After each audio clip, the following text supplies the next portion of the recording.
Welcome to EWTN News Nightly. I'm Colleen Carroll Campbell. Catholic bishops from across the United States are gathered in Baltimore tonight for their fall General Assembly. They take center stage in this special edition.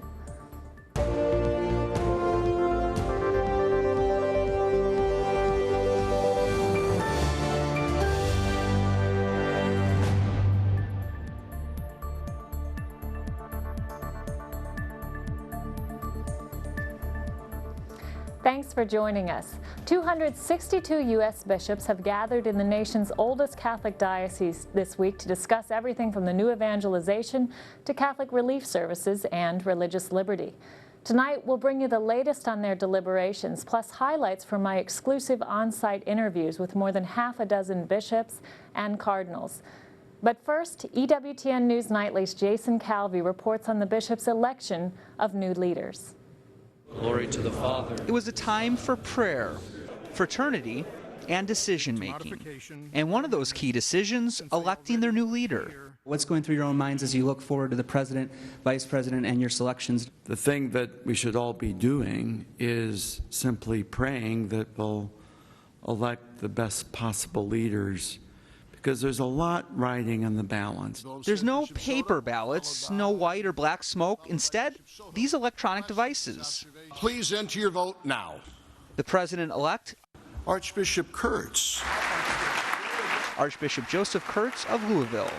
Archbishop Kurtz moves from vice president to president on Thursday. And that tradition of a sitting VP candidate becoming president was the custom until 2010. Now, if the tradition is back, then the new vice president, Cardinal Daniel DiNardo of Galveston, Houston, could be the president in 2016. Jason Calvi, EWTN News Nightly. I had a chance to sit down with the new president, Archbishop Kurtz, after his election. Take a look. Well, welcome, Your Excellency. It's great to have you here. Thanks, Colleen. It's so good to be with you. Yeah, well, congratulations. Big day for you today. Congratulations on your election. How do you feel? Are you surprised at all? Well, first of all, overjoyed at being able to serve. Don't you think that that's what we all should be when we're called to serve Christ? And so I'm very happy. I was happy with the response and the vote of confidence that the bishops gave, so I was very happy with that. Great. Well, let's talk a little about your coming term. What do you expect to be the priorities and challenges that face you and the conference? Well, Colleen, let's face it, the blessing of Pope Francis, the blessing of the synods and the collegiality is a major story, wouldn't you say? And so I think being open to the Holy Spirit and the movement in the church, as our Holy Father talks about, accompanying people, seeking the mercy of Christ, reaching out to people, which of course is the message of the new evangelization. So I would have said anyway that the new evangelization is a priority, but now with Pope Francis, it's really a priority to reach out. And of course, vital issues on the national scene. I mean, we have to really work for being a voice for the voiceless and the vulnerable, huh?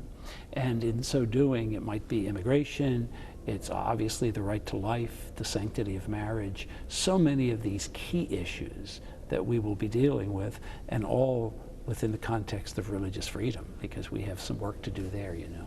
Certainly, and religious liberty being a big push this last term under Cardinal Dolan. Yes. Can Catholics expect to see that same unified opposition to the HHS contraceptive mandate? Is it beginning to change? What's the sense there?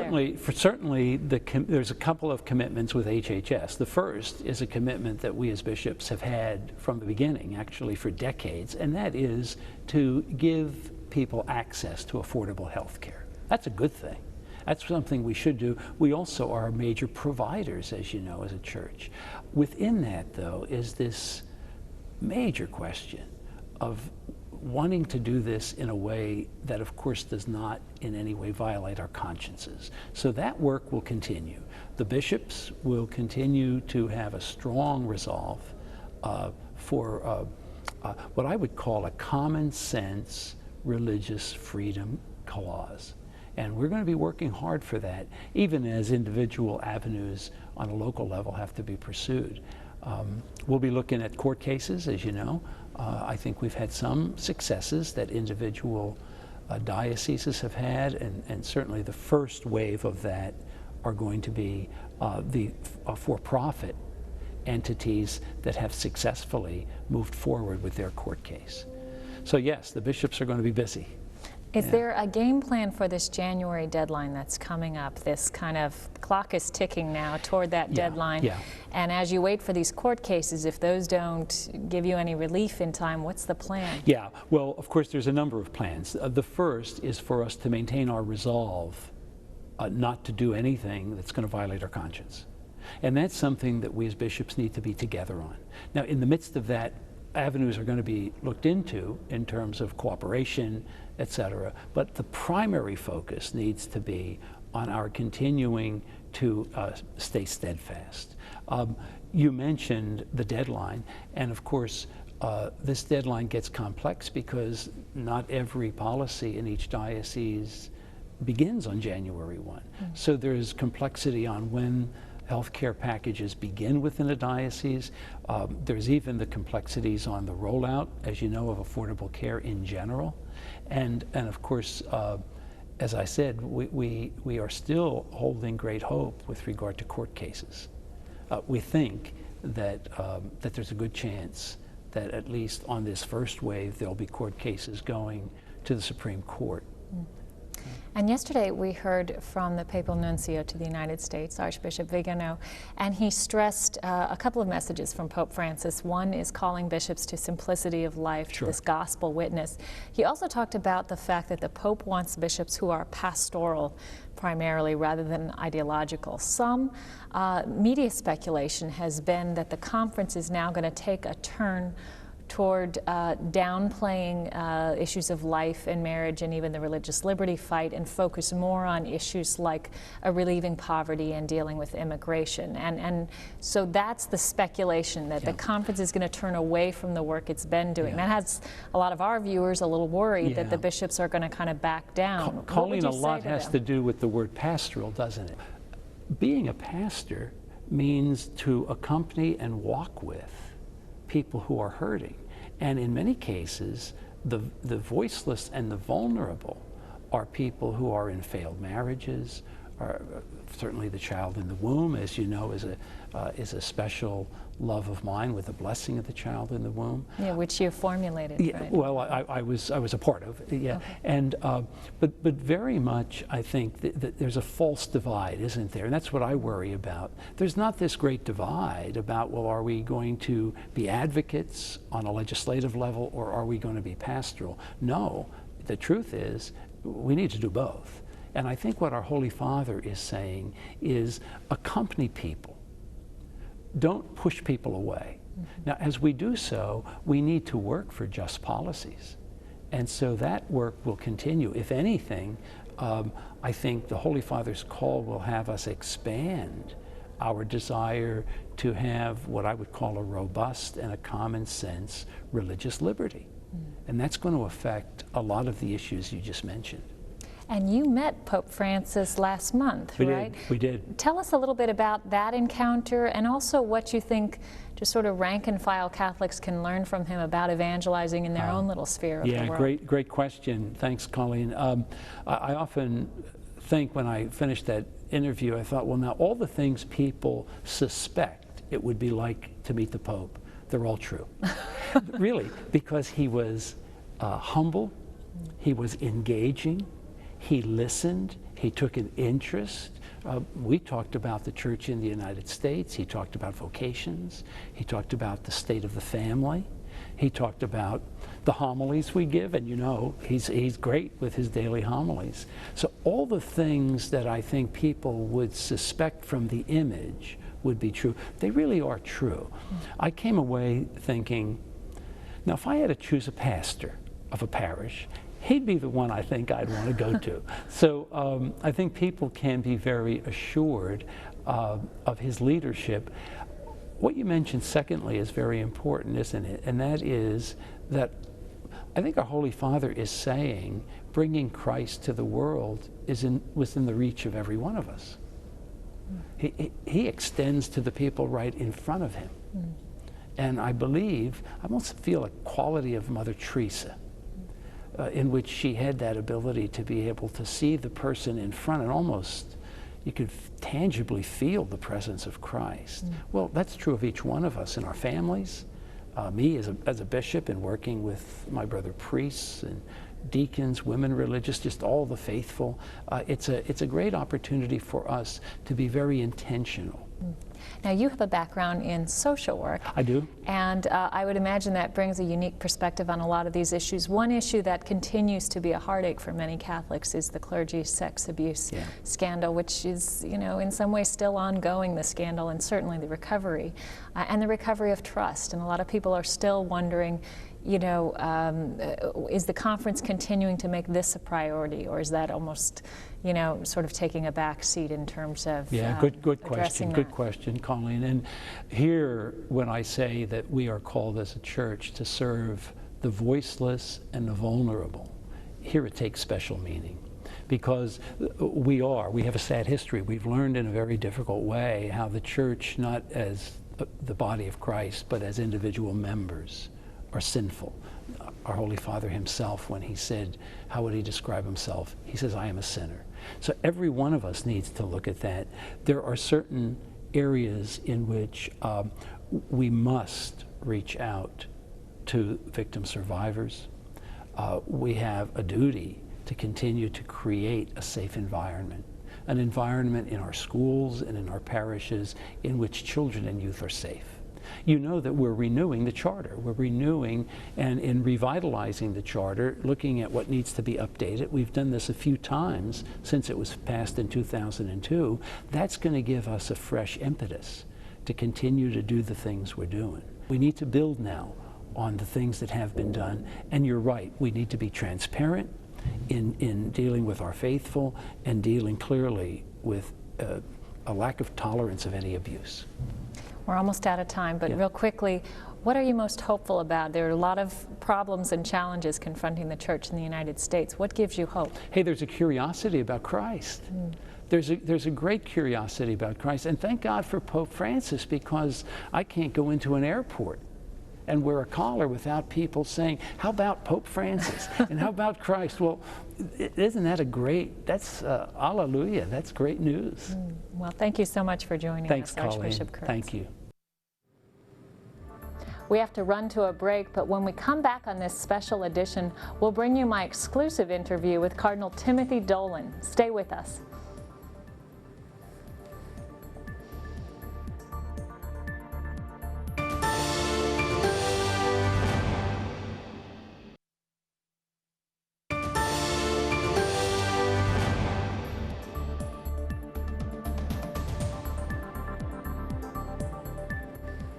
Welcome back to EWTN News Nightly. I'm Colleen Carroll Campbell. In tonight's special edition, we're focusing on the U.S. Catholic bishops who are gathered in Baltimore this week for their fall General Assembly. The outgoing president of the Bishops' Conference, New York's Cardinal Timothy Dolan, sat down with me shortly after he passed the baton to President-elect Kurtz. Well, thank you so much for joining me. My honor, Colleen. Good to be with you. And you now conclude your 3-year term. What's your sense of how that went? I can return to my, you know, I do have a day job. Let's talk a little about yesterday when you were sort of giving your final address as president, and also we heard from Archbishop Vigano, the Apostolic Nuncio to the United States. He laid out a very clear message from Pope Francis to the U.S. bishops. He talked about the importance of bishops living a simplicity of lifestyle, being authentic witnesses to the gospel.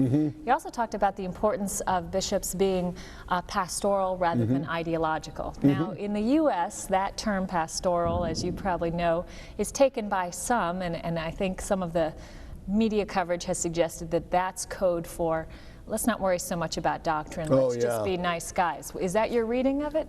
My reading would be that you're right in saying that's the perception, but my reading would be that's a terribly inaccurate perception of what pastoral means. One of the errors that we've made in the last 50 years has been that pastoral has become synonymous with permissive. So a pastoral bishop says, oh, who cares about truth? Who really cares about moral vigor? my job is to just hug people. That's not what pastoral means. Pastoral does mean tender, it means loving, it means compassionate, it means embracing. But it also, as Blessed John Paul II reminds us, being able to teach the truth with love. Pope Francis is a pastor on steroids. But so was, you think of John Paul II. I mean, he just exuded pastoral sense. And there was nobody who was more cogent in his teaching about faith and morals than Blessed John Paul. And what's your sense with all the media hoopla over Pope Francis, and he's a very popular figure right now, even in some quarters where you wouldn't expect a pope to be popular. I'm thrilled. I'm Is that a good ecstatic thing about for the it. church? Hallelujah. Do you know what it's like, Colleen, to walk the streets of New York and have people coming up to me and saying, thank you for Pope Francis. We love Pope Francis. Is that not what we need now? My Lord, I want to jump up and down and do cartwheels on Madison Avenue. That'd be worth a picture, wouldn't it? Me doing a cartwheel. But they love him. And guess what's happening? People are interested in the church. They're interested in the church. Anecdotally, we don't have any studies, but when I talk to my parish priest, they'll tell me we're getting a hint that confessions are on the up. We're getting a hint that Sunday Mass attendance is up. We're getting the hint that inquiries about the faith are up. Or even get the hint that collections are up. Not bad at all, okay? So this is what's being called the Francis effect. And what do you say to Catholics who are nervous that the wrong kind of folks are embracing Pope Francis, or that they think he's putting life issues in marriage on the back burner by saying we don't need to? Forget about it, as people in Brooklyn would say, forget about it. They shouldn't have that worry? Not a chance. They don't need to worry. We've got a remarkably, effective pastor when it comes to an embrace, when it comes to love and compassion, but who also has got a wonderful sense of being able to teach with wisdom and fidelity. You just watch. He's shrewd. He's shrewd. I think he's a good pedagogue. He spent a good chunk of his life teaching, didn't he? And a pedagogue knows the first thing we have to do is get the folks in. All right, Jesus knew that. All right, when his apostles met him and said, "Who are you?" He didn't say, "Well, let me tell you about the Blessed Trinity." He said, "Come and see." Remember? And so when they fell in love with him, then he could begin to teach doctrine and the faith and morals. And that's what Francis is saying. Let's not put the cart before the horse. Let's bring people into Jesus and his church. Let's get them enchanted. Let's get them fascinated. Let's get them intrigued, and then we can teach even more effectively. My friend Father Bob Barron, you've had him on your show before. I think he's one of the great evangelists we got in the Catholic world today. He always makes a great analogy that I like, Colleen. He says, if it happens a lot, if you have a foreign visitor who says, "Would you teach me about baseball?" You don't start with the infield fly rule. Which even an avid baseball fan might not understand. You'd said, "Sure," Father Barron would say, "Sure, come with me to Wrigley Field." Right. And when they began to get enchanted and they begin to get curious and they begin to look around and they see the enthusiasm and the buy-in, they're gradually going to understand it and get to know it. That's what Francis is saying, all right? The only thing we're really obsessed on is Jesus. And if we put him first, seek ye first the kingdom of God, everything else is going to fall in its place. Great tactic, great pastoral strategy. Let's talk a little about your outgoing address as president. You talked a lot about religious persecution of Christians abroad. You cited John Allen's work, who was a guest on this program last week. And very important issue, but some were surprised you didn't talk more about the domestic religious liberty scene. Well, to quote from St. Francis, I think everybody knows where we stand on that one. No, you know what happens? This is almost an affirmation and a stamp of approval on our ongoing strong fight to protect religious liberty, our first and most cherished freedom here in the United States. Here's what happens, see? Since I've been president of the conference, you get a lot of bishops visiting you. You get a lot of letters. You get a lot of people approaching you. And since I've been a cardinal, your outreach to the Church Universal becomes a little bit more apparent. You're expected to do that as a cardinal. What do I hear from my brother bishops, priests, deacons, sisters, brothers, lay faithful throughout the world? You know what I hear? Well, I hear a lot of stuff. But to the point of your question, they will say to me, "Thanks for what you're doing to protect religious liberty in the United States. Now you're doing it so well there. Keep at it, because if America goes, we'll have no hope, because you're the beacon to the world, but now would you help us with ours? And I said, you bet we will. So it's almost an affirmation, a ringing endorsement of what we're doing at home. And what do we do now? Speaking of religious liberty at home, we got the January deadline fast approaching. yeah. You famously put it, we've got a year to figure out how to violate our conscience. Year's almost up, not seeing much accommodation from the administration. Some court cases winding their way through, but no one knows, you know, what are bishops going to do? Colleen, we're not panicky. We don't look in the deadline mode. What we say is, look, our strategy is pretty clear. We can't violate our conscience. We are enthusiastically united as bishops to say that this is a very heavy burden, that we should not have to bear. We are looking into some very attractive alternatives that'll make sure we don't have to violate our conscience. You mean legislative or court? No, even internally, maybe some different plans, some proposals that can help us, some options that we have, and we're still not giving up on dialogue with the administration, with legislative remedy, and particularly with the court cases. People far smarter than me when it comes to the courts, and there's a lot of them, far smarter than me, they will say, you be patient, you're going to get relief, probably from the highest court in the land. So we're not, are we still enthusiastic? Are we still united? Yes. Are we still worried and burdened? Yes. But we're not giving up hope, and we're not giving up the fight. A lot of Catholics feeling embattled these days. The advance of same-sex marriage, this religious liberty battle, you know, just feeling many faithful Catholics, many Catholics who watch this network just wondering, you know, what the future is going to look like for the church in the United States. But you're a hopeful guy. What's your take? I am hopeful, but you know, look at what we got going on this time of the year in the church. We priests and deacons and religious women and men, and by the way, a growing number of lay faithful, in our daily office in the Divine Liturgy, we're reading the book of Maccabees, and we're reading from Daniel. And what does it hold up to us? The brilliant example of people who lived in a culture that detested their faith, and that lived in a culture that expected them to conform to everything that was going on in society and culture. And we say, hey, we're not in bad company here, are we? Now, I also want to say, though, that we can't get, what would I say, you know, we don't want to man the barricades, because there's a lot in our culture that is so beautiful and is so good and so decent, right? And thanks be to God, even though we've had our odds with powers that be, there's so much good. We wouldn't want to live anywhere else, because there's so much good going on in our culture and in our society. And as the Second Vatican Council, we're celebrating the 50th anniversary of the opening of this whole year, this year of faith, that's going to close on the Feast of Christ the King. The Second Vatican Council said the word that should characterize our relationship with the culture is engagement. Engagement. We need constantly to be engaging the culture. That means, on the one hand, we don't always condemn it, and on the other hand, we don't embrace it all the time, but we engage it, don't we? And that's what we're called to do. So we're called to be a light to the world and salt to the earth. So the very fact that in some ways Catholic witness stands out isn't a bad thing, because that's where we're supposed to be, right? Nobody can read the gospel without knowing. I mean, Jesus comes right out and says the world is going to hate you. That doesn't mean we hate the world. We love the world. We want to engage the world, because we think our message of truth, goodness, and beauty beats anything the world has to offer. Your Eminence, thanks for joining me. Thank you, me. Colleen. Good to be with you. Well, the bishops have had a busy week.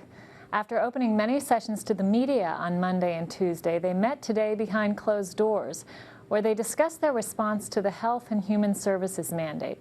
That mandate, which the bishops have vigorously opposed, would force religious employers to provide insurance coverage for contraception, sterilization, and drugs that can, in some circumstances, induce abortions.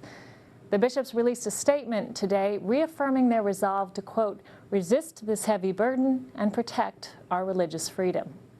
They also approved the drafting of a statement on pornography, a Spanish-language text for the Mass, and a continuation of their call to prayer for life, marriage, and religious liberty. The bishops received an update about Haiti reconstruction, Catholic Relief Services rescue work in the Philippines, and the Catholic identity of CRS. And on a lighter note, it looks as if we may have another American saint on the way. The bishops green-lighted the push for sainthood for Mother Mary Teresa Tallon, a New York religious foundress who died in 1954.